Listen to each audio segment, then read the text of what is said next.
Hello and welcome to Property Matters, a weekly look at all matters property designed to be of interest to anyone who has an interest in property. And Property Matters is supported by Town & Country Property Auctions London and, of course, Fairview International Property Consultancy.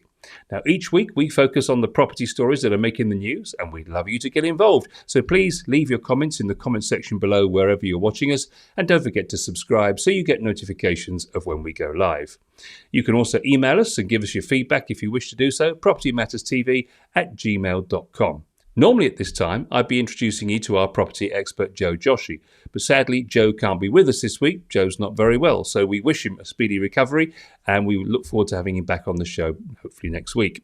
So what we thought we'd do in the meantime is to share some of our most recent popular content with you, stuff that's really resonated with the audience, just in case you missed it at the time it was broadcast. Now, last Monday, Property Matters took a giant leap forward in broadcasting our first ever live broadcast from a remote location. We took the studio to the Asian Jewish Business Networking meeting, which was being held at Lord's Cricket Ground. And during the show, I had an interesting chat with a couple of property professionals, namely estate agent Josephine Diane and mortgage specialist Nick Mayer. And during the chat, I asked Nick about base rates and why some banks had raised their rates, even though the Bank of England had kept theirs at the same rate. There was all this speculation that the base rate will go up in November, when actually they held base rate, but the week before the meeting, the committee meeting, all the banks started to increase their rates by 10 bips. But anyway, who knows what will happen next year. I still think it's a great time to buy. Rates are still very low, very, very competitive. I wouldn't like to put anybody off buying property at the moment. Securing a long-term fix, I think, is key now, but because we'll obviously see what happens come next year. Let's just talk about buy-to-let, buy-to-rent market, investor market. Is this? I mean, obviously it's low rates at the moment, which we've mentioned several times. Is this a good time, do you think, to invest in a property? A lot of people seem to be looking at these sub £250,000 houses up north, and let's just say I was an investor in London. Should I be looking at maybe Middlesbrough and looking at an investment rental, maybe 1-2 bedroom small place? Look, in terms of investment, I think that there are always opportunities in every market, because the minute you find the yield that you want, then that's it. You don't have to wait for another year, or because in the meantime you might be losing on very big opportunities. I do sell some investment properties as well with HMO licenses or buy-to-let, and eventually everything is being rented out. I think the circle here is always there is more demand than supply. As long as we have that, I would think that any time is a good time for investment, really. And let's just think about investing in our own properties, because at the end of the day, moving house now is a very expensive business. What with the fees and then the legal fees, and then of course the stamp duty, which we now have to pay the full amount on. Yep. And in London, of course, that's a significant amount due to the value of the property in the first place. So if you were looking at suggesting to someone who was going to be staying put, what's the number one thing that you can suggest to them that they could do to their property to add value, and how would they finance it? So I'll come to you, Josephine, first. Thank you. So I might say only on my road this year, I had probably about 10 properties there, literally upscaling. So most of people, they find that they couldn't find a property they want to move in at the price they move in.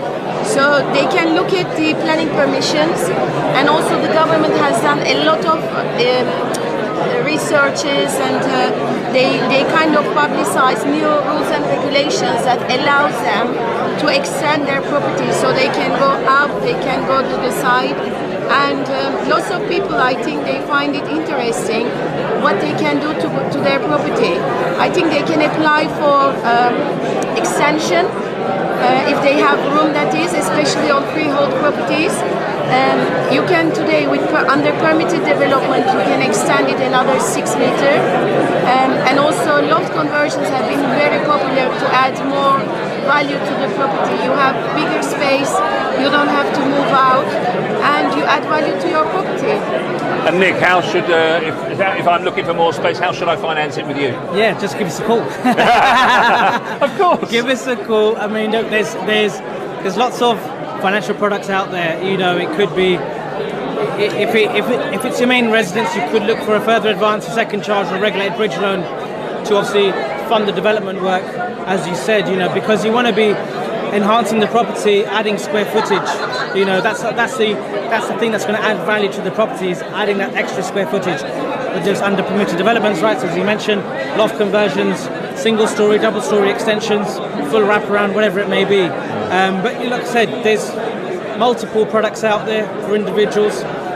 We do a lot of development finance ourselves, home improvement finance as well, even auction finance for those looking for a great deal, just going back to your investor market. So again, you know, rates are still very, very competitive. So for those that are looking to stay put and add value, then no doubt now's the time to act. Secure the funding to enhance your property for the long-term gain. You mentioned investment a moment ago. Just how hungry or how interested are the lenders in investing at the moment? So bridging finance, that kind of thing. Is there much appetite in the market? There's huge appetite. Honestly, we over the last 2.5, 3 months, we've actually done more bridging deals than we have, you know, regulated standard mortgages. What we found now is that there's lots of rundown properties, lots of properties that are at auction, a bit like with Town and Country as well. You know, I am a member with the auction as well. I have bought from yourselves as well. So again, auction purchases are actually on the rise. Rates again are very, very competitive, from 0.49 to 0.7% per month, which is extremely low. Some might say it's free money. Who knows? But I think with rates obviously, you know, where they are, I think bridging is a great product. Offers so much flexibility, speed. You know, we can complete bridging finance within 5 working days. You know, so clients can act quickly when they need to. But yeah. I mean, I might say I have currently buyers who are applying for bridging loan to speed the process up, because sometimes I think it's even quicker, isn't it? Competition. There is a big competition between the buyers, and to kind of be there first, they are even applying for bridging loan. Like, the market is really, really strong in that sense. You're absolutely spot on. I've just done the same thing. My clients, there was 3 offers on the table. My client said, Nick, what can we do to actually make sure we secure this property? And I said, if you want to complete within 4 weeks, make that look attractive, go back to the agents and tell them you're willing to take out a bridge to make sure you complete. And that was what sold it. Yeah. You know, people now, it's all about speed, it's all about deliverability and getting things done as soon as possible. Because we're seeing record numbers of properties going for more than the asking price without any real marketing effort. No. Aren't we? I mean, I know about a seller that I sold their property for. They had to pay £100,000 more for a bungalow that they wanted to purchase. There were apparently 5 people fighting over it, 100,000 more. And we are really like in COVID era, where we meant to have a crisis. There's more money circulating now. Yeah. So let's just finally look ahead. So we've seen growth around 10% this year, and if we look at Rightmove and Zoopla and people like that, they tell us 4% next year, which is still a good marketplace to be in. Still better than having in a building society, let's be honest. So where do you see, particularly I suppose in the case of where we are today in London, where do you see 2022? How do you see it panning out? Well, I would expect the market to do an adjustment, to be honest. However, as I said, because there is still so much demand and I don't have enough properties to sell to my buyers, like if anybody wants to sell, please contact me. As long as we have the demand, I don't think that it's not gonna affect the prices as much to go down. So I am still expecting the market to hold very strong, personally. What about you, Nick? Yeah, I think, look, as we all know, there is still a huge shortage of housing, you know, right across the country. So there will always be a demand for property, and as you know, higher the demand, lower the supply will only mean that prices will still be thereabouts, if not slightly higher. You know, so with inflation still going up, again 3-4%, Lots of speculation again that rate rises will start from early next year. But I still think that the market will still be strong. Yeah. You know. Oh yeah. I don't see, personally speaking, I don't see any kind of price crashes or anything like that. As you quite rightly said, there will always be a demand, and I think we'll still have a strong year. I think one difference with the economists who are predicting all these adjustments, which I think it has to be at some point, the difference is the human factor. I think this is not what they are not calculating. Because if as a buyer I am there, it doesn't matter what the indicators are showing. At the end of the day, I am there to buy a property. So I will always, work towards the higher end of the market, if you see what I mean. And let's just talk about what the impact of the pandemic will end up being. I mean, already we're seeing people working now maybe 3 days from home, 2 days in the office, or the other way around. People, and this is a suggestion from the professionals, is that the marketplace is moving on and people are now assessing what their needs are going to be. So do they need to be in the office, or can they move further out? Can they work from home all the time? So the suggestion is there's still much more that's going to happen in the market because people are still making their mind up whether they can live by the sea or they need to be in the city. So that's leading commercial landlords and owners to think, well, what do I do with these big units? So a lot of those are looking for a change of use to go into housing. We need a lot of housing. Can you see a time, and all these one-bedroom flats that are being built, particularly in London, nobody seems to want them because they want 2 bedrooms or room for an office and open-plan kitchens. Yes, open-plan kitchens.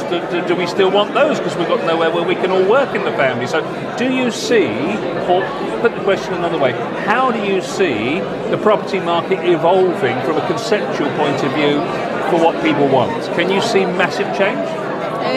I think there are change, hence the reason why central London is suffering this year comparing the others.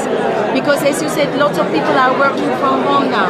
Before they wanted to be close to the center, so they don't mind 1 bed, 2 bed, they used to live in there and then it would be easy commute to the work.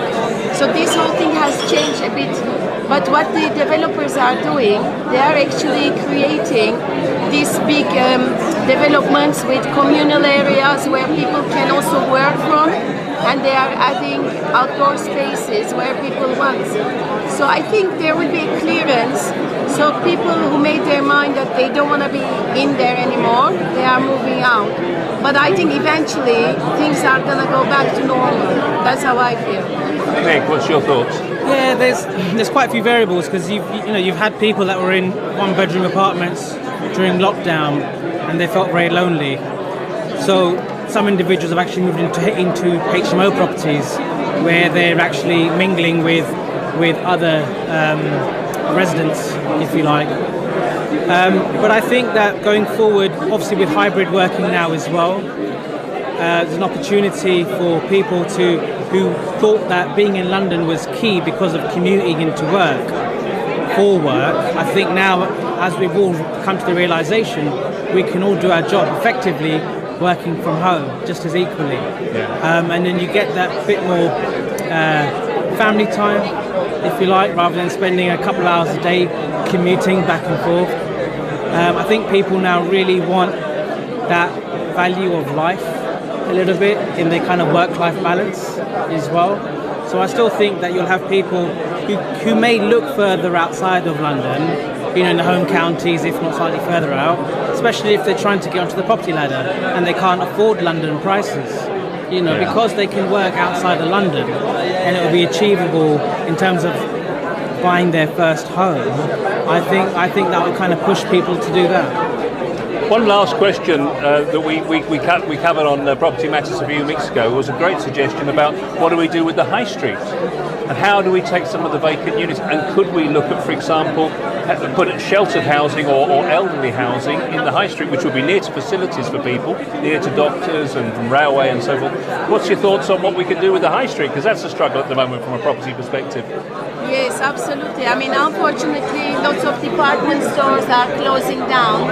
It is really not helping, and I know that some of these big department stores, they are turning their office spaces into residential spaces. I think this is an option. However, I feel it would be a shame to turn everywhere to residential, because then you are going to be also struggling with commute there as well, because if everybody lives there, then it's going to be a high populated area, aren't they? So I think the government should do more to actually encourage the businesses to stay where they are, and for us not to lose the value of the businesses in the high street.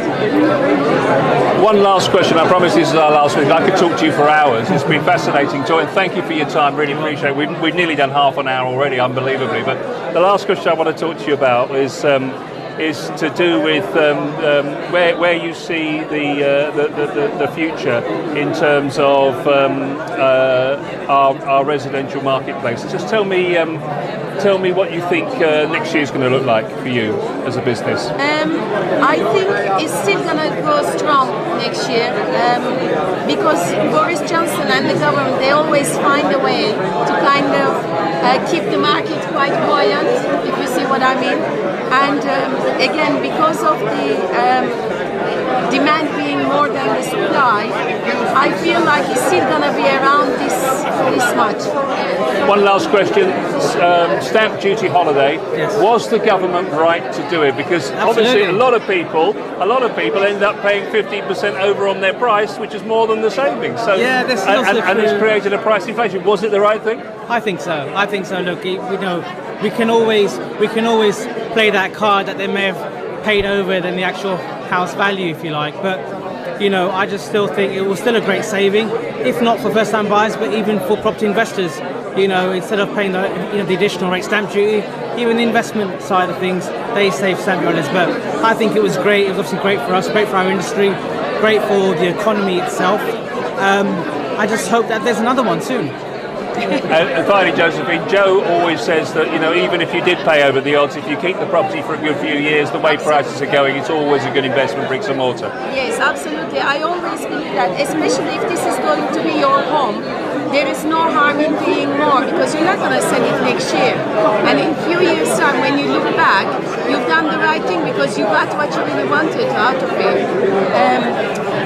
Obviously, the stamp duty created a bit of artificial environment, but I think it provided a lifeline to the government as well during this period of COVID, where they needed some extra funds, so the government got more money. I think COVID changed, as I mentioned, the people's lifestyle, but what did allow the stamp duty allowed people to put this money, instead of putting it to tax, they put it towards their property. So I think it's a win-win situation for everybody. That's what it did. Absolutely. So Nick, tell people how they can get in contact. You give us your website and what you can help them with. Thank you. So the contact number is 0203 441 8483. Company name London Mortgage Solutions. Website www.londonmortgagesolutions.co.uk. Well done, well remembered. Thank you. Josephine, same from you if you would. Yes, I am more of a personal agent, so you can type in www, my name and surname together, josephinedayan.com. I am actually powered by EXP, which is a franchise, American franchise. I am part of that umbrella. So you could get in touch with me via my website or my phone number 07491430055. A big thank you to Josephine and Nick for their comments at that event, the Asian Jewish Business Networking event at Lord's Cricket Ground last Monday, our first ever live broadcast. Now, let's go back to one of our most popular episodes ever, really, aired on the 17th of October this year, when Joe and I were discussing the top home improvements that can add value to your home. And we started by talking about structural issues and repair. Yeah, so improvement to a home is really quite important, Paul, and I'm glad we're having this discussion, this particular subject. It's quite important to understand the ultimate reason why we value so much and we put so much trust and funds and money and a whole thing into our home is very important. It's very paramount, and because we as in the UK have always put a huge importance on our home, and that doesn't matter to a large extent whether it's a flat or a house, or even if you're renting it to some extent, mostly because people are doing it because they bought it. It's the biggest investment, Paul, that anybody ever makes in their entire life. I mean, okay, you could go and buy yourself a 200 plus Lamborghini or a Ferrari or whatever if you really wanted it, but you can be in that for a short time. But a home is what you're going to spend your life in. It's what you build your life around.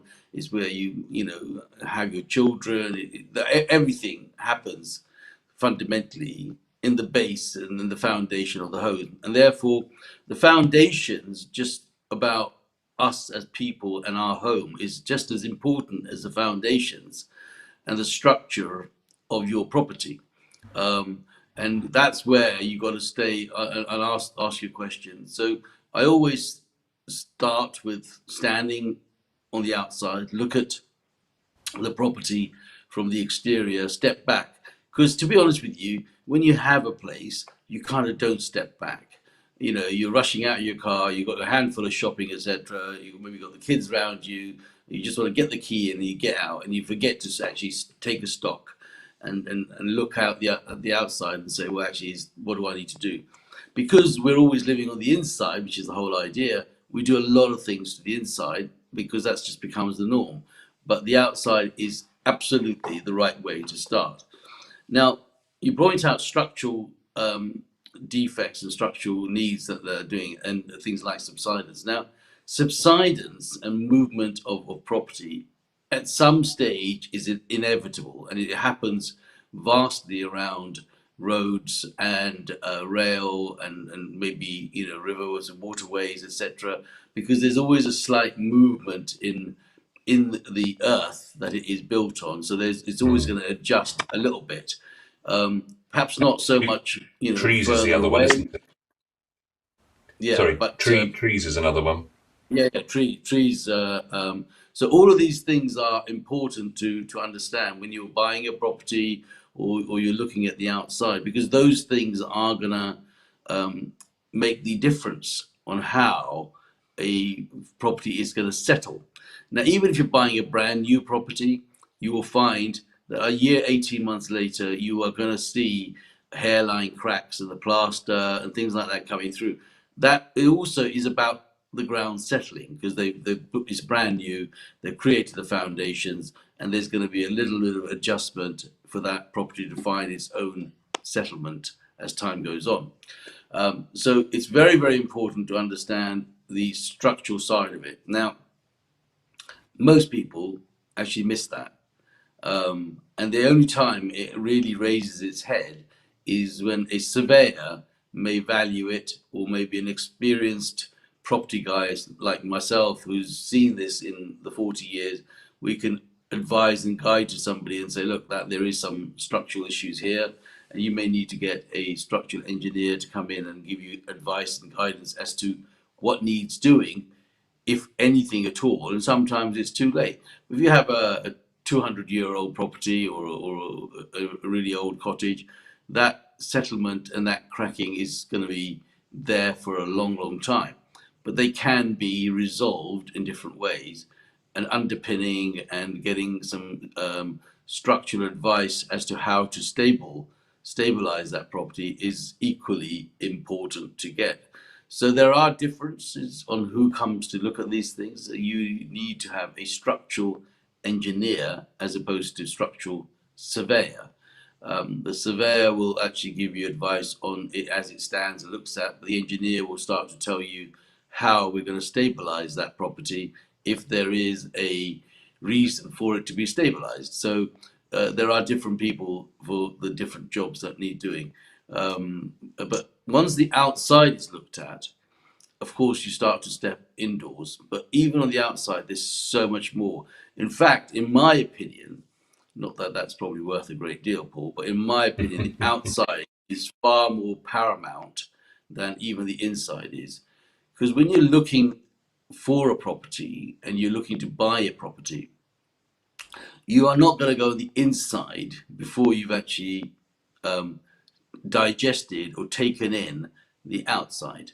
So if you're driving, get in your car and close your eyes and imagine you're driving down Acacia Avenue, and you like the outside, you like the way, the style of the homes, you like the road, you like the curb appeal. You're going to go past that and you go, this is a nice area. I wouldn't mind living here. This is what makes it. So that's the first step. If you then go to an area and you drive through it or you walk through it or whatever, nowadays people have these little electric mopeds, they whiz through it. You could turn around and say, oh, I don't want to live here. And the reason why they don't want to live here is because from the outside, they've already made the decision that this is not an area they want to be. So it is almost irrelevant for the value of the home, what you start to spend on the inside, though it makes a lot of difference. We'll talk about as that goes on today. But the reality is, first impressions are the most important impressions. You know what they say, you never get a second chance to paint a first impression. And so therefore, you must have the outside looked at and maintained and cleaned and decorated. Not only your own place, but hopefully encourage your neighbors, because that's the key. You might make an effort in Acacia Avenue, which is a row of semi-detached or terrace properties, but your neighbors may not make any effort. So your efforts are going to get wasted until you could actually persuade everybody in that road to start to make an effort. And there are some nice roads. I mean, I've done this for 40 odd years, and I drive down roads and just, if you've got a customer with you in the car, you're driving around, they just say, well, this is a nice road. I like that. What do you like about it? I like the fact that it's clean. I like the fact it's got a tree line. It's got some greenery around it. People haven't turned their drives into concrete monstrosities. They've actually thought about how they structure it.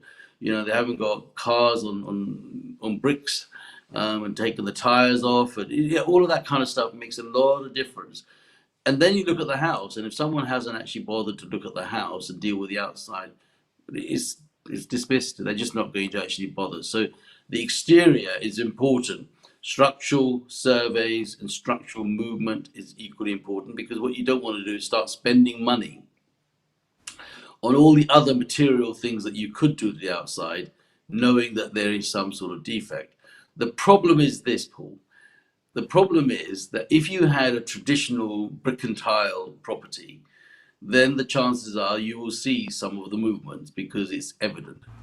But over the years, a lot of people have rendered their properties, and there was a time when pebble dashing was done and rendering was done and all sorts of other colors and paints and things people do to them, which is great, because it's your home, you should do what you like to do it. But what happens is some of those things then cover the actual issue that may be underneath. And that is only going to come in clear when you have certain things that don't fit anymore. And that's where you'll start saying, for example, you might find that the wooden door is actually down to swelling during the winter period because it swells. But you might actually think it also might be because the property has moved and it's not quite shutting. So what you do is you get the old plane, and you plane the top of the door and you plane the bottom of the door and you push it in and it kind of fits and everybody's happy with that. But you need to, at that point, think a little bit and say to yourself, well, why did that happen? What is it? So it could be that window frame or that door frame has slightly, like a smidgen of a millimeter moved, and therefore that door is now becoming tougher to open and shut.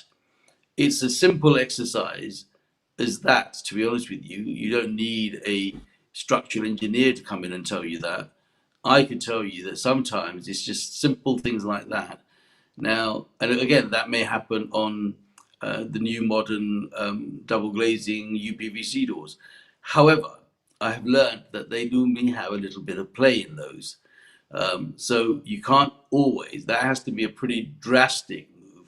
But the traditional front door, which was a wooden front door, unfortunately is weather driven. So in the summer it shrinks because it's nice and warm and everything's great, and you think, oh well, that's all right. And that's when you see the gap that you've actually now created because of the winter. Yes. Now you've got a in, draft. in, yeah, in the winter when it didn't shut, you've taken it off and chipped it and planed it or done whatever you think you've done to it, and then in the summer it shrinks and you think, oh well, that wasn't right because now I've got this gap on there, so now you've got a draft, and that creates another issue to look at. You have to buy draft excluders and get your so things that are involved. So there are a lot of little tips that people perhaps don't think of, but when you be logical and ask yourself, these are the things. But the UPVC doors, the double glazing doors that people tend to sort of use, are probably got a little bit more play in it. So, and because they've got so many nice trims around them, and they look all fancy, you can't always get the reality of it. So that's the thing that you've got to sort of bear in mind when you look at the exterior. So part of the journey about the structural route, the question that we put up there, Paul, is how to understand it and how to actually identify if there is a structural movement. It can be just shown in some of the basic actions that will tell you if there has been a movement. If there has been a movement, then of course it would be advisable to try and get a structural engineer to come and have a look at it and see it. Now I'm going to give you a little tip on that part of it, and the tip is that we all have, to a large extent, buildings insurance. Some people don't because it is an expense that goes out, and some people think, well, I don't need it, so we're all right. But if you look at your buildings insurance, most buildings insurance cover you for land movement, subsidence, and that kind of stuff. So do look at your buildings insurance policy, and if you haven't got one, here's a tip: go and get one. But of course, don't make a claim on it the next day, because they're not that stupid that they're going to think, oh well, the guys take it. They need to know that you've been a policy holder for a number of years, and then subsequently there may have been movement, and if that movement is there, they will.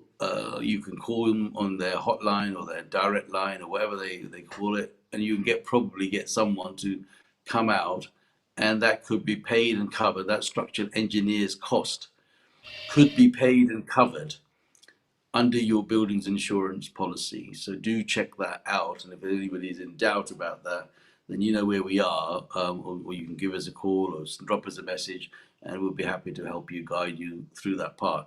But you don't immediately look at it. Most people look at it, and I've done this many a times, and there's so much more I can talk to you about this, where those situations have happened that people haven't actually bothered to look in their own cupboard and their drawer and take out the policy and ask themselves, can I do this? Am I covered for this?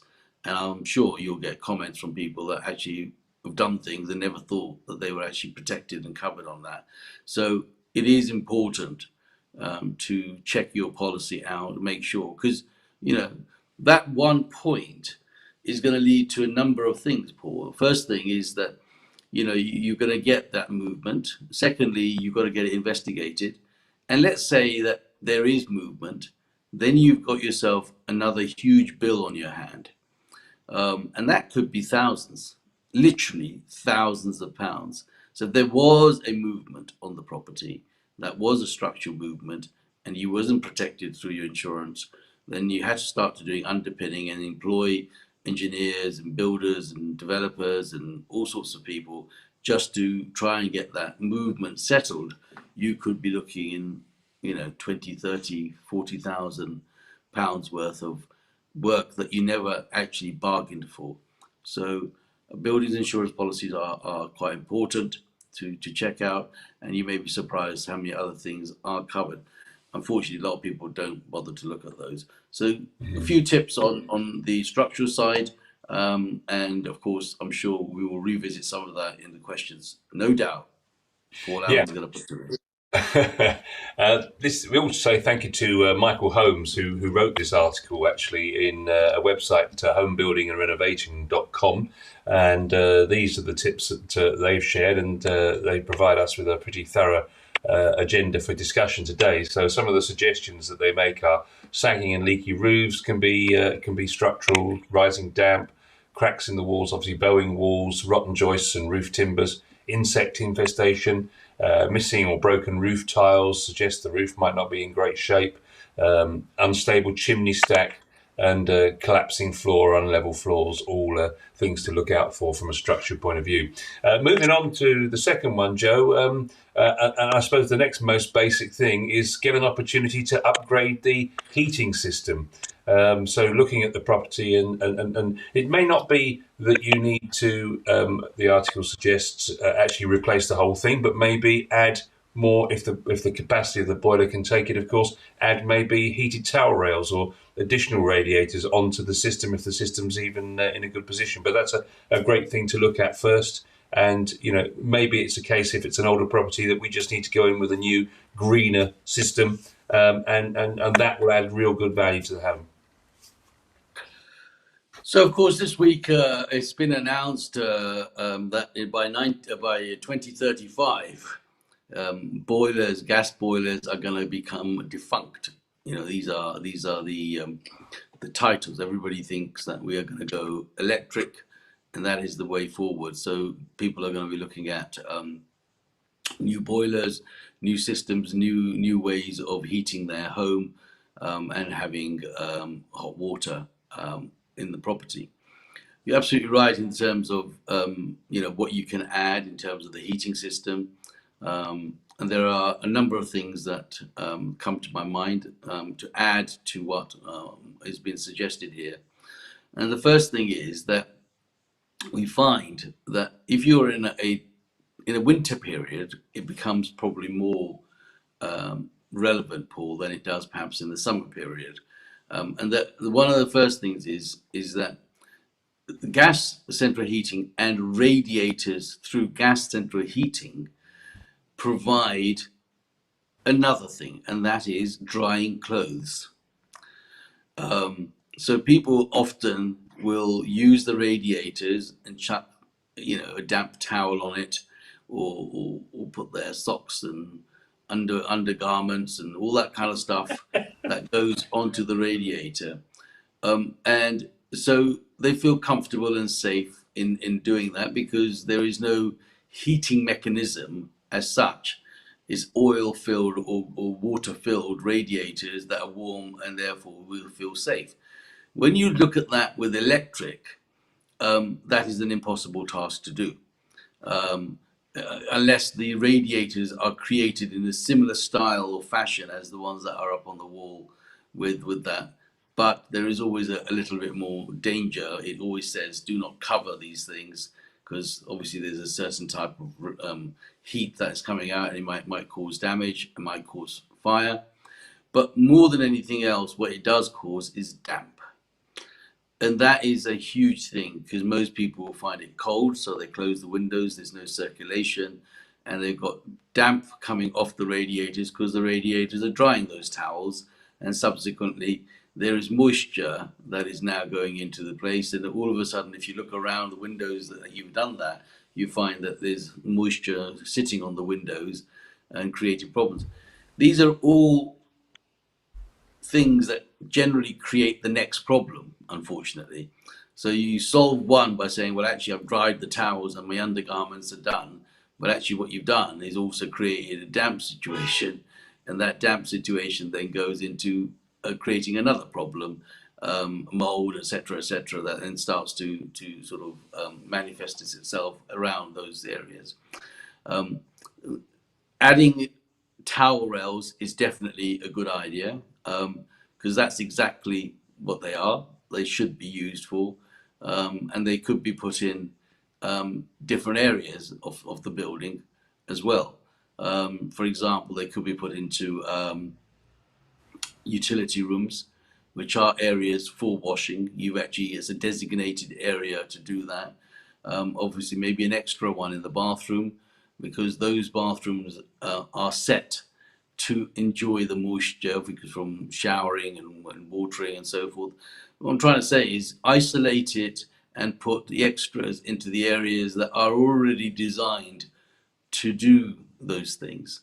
to have the moisture. They're probably tiled to the brim, to the roof. It's got protective stuff going on. It's probably got vinyl flooring and not carpeting. Maybe got tiles on the floor, so they're easy to clean and wipe and deal with than perhaps in the living room where you've got a nice carpet, lovely curtains, and then you whack it on the radiator. That is actually going to mess a number of things going forward. So extra radiators, extra towel rails is definitely good. Boiler pressure and time, yes, you've got to check that out. Most boilers, if someone's going to come and sell you a boiler, they will definitely tell you you need a new boiler because you're going to add 2 new radiators. It's not going to take the pressure, it's not going to take the time.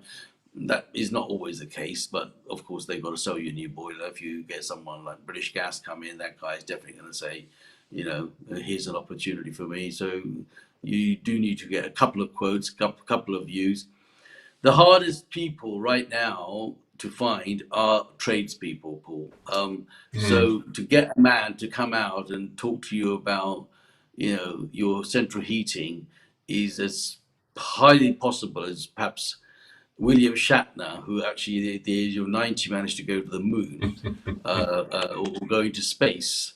And whereas you and I are likely not to get a hold of a plumber or a decorator that is going to come in and do that because they are just so busy. So, I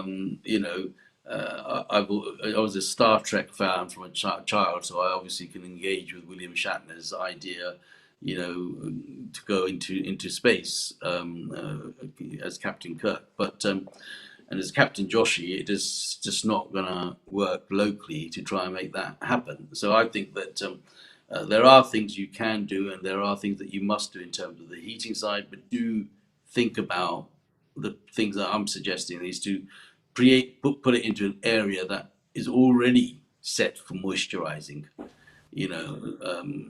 Bathrooms, utility rooms, maybe an outhouse where you can actually take that.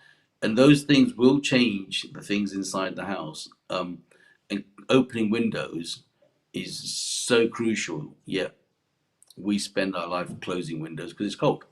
I'm not sure about Captain Joshi, more like General Joshi, I think is probably more the rank. They was also saying that actually, there's simple things there as well. For example, sealing drafts around doors and windows, which you mentioned a moment ago, making sure the double glazing's up to scratch and so forth, and that kind of thing. Topic number 3 was, will the garden office add value? So apparently, you've got to pay anything from $5,000 to $20,000 for the average small garden office. Mean price is around £12,000. Estate agents estimate that a garden office can add between 5 and 10% to the value of your home. So on a £400,000 home, obviously that can be between 20 and 40 grand. So it does seem to stack up, and of course it's the must-have des res extra at the moment, isn't it? So during the pandemic, and people working from home and being on furlough and all that kind of stuff, the garden office became the new must-have extra item in your home. And yes, you're right. It can start from as little as £5,000 or perhaps even less, and be as much as £20,000 or £25,000. But I kid you not, when it's cold outside, you'll be running inside. And you must have that correctly built and insulated, and make sure that it is actually a useful garden office. It's not just an aesthetic garden office by saying to somebody, well, actually, I've got a garden office. Look at my garden office. It's fantastic, isn't it? But the fact that you actually don't go and sit out there because it is freezing is because you haven't done a good job, or whoever's put it up hasn't done a good job. So the question you have to ask yourself is, did I waste £20,000? That may or may not go up in value according to an estate agent, but the reality of it is, if it's not useful, it's not going to be adding anything to it. So anyone that is having a garden office put in or has put in must think about how it is put as a structure. Even though it's cheaper, there is importance of circulation, and there is importance of the type of heating and systems that you put in. Because I don't know if any of you, listeners have actually got a garden office and sat there and the idea was good.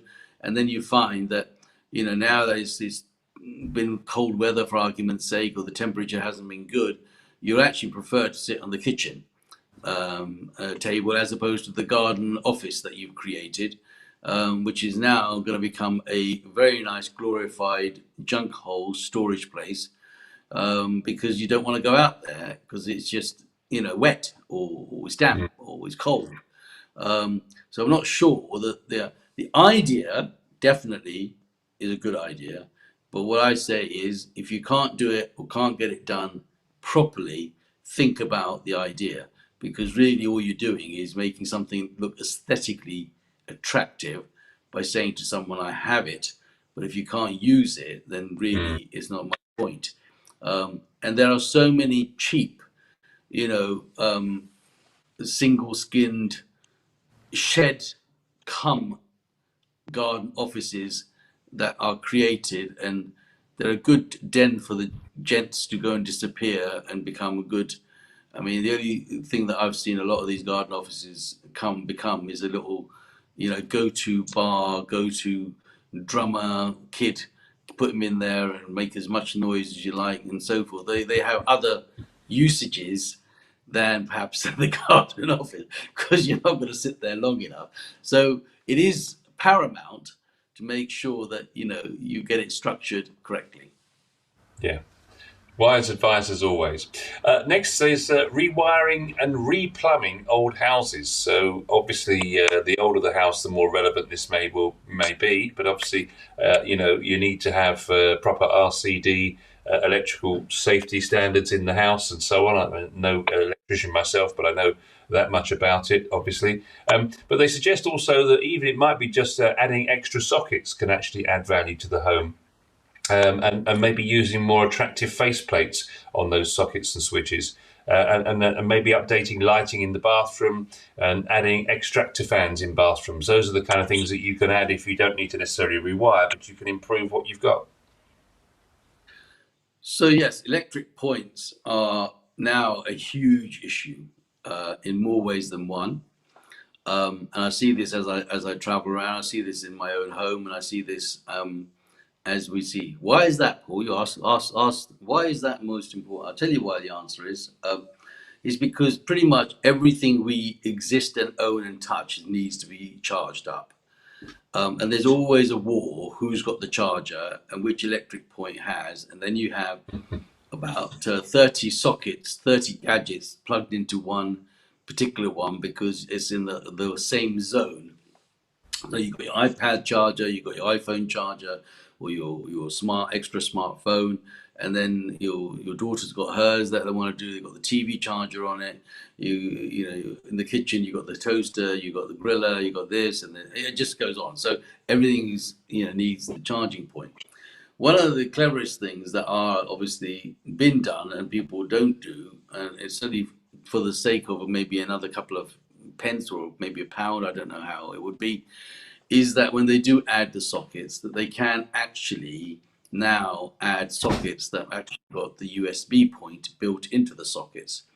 And so people don't think that little extra, I'm going to go through the trouble of chipping this, wall, adding wires, but I'm just going to add another double socket because that was, you can get that for a couple of quid and that's it.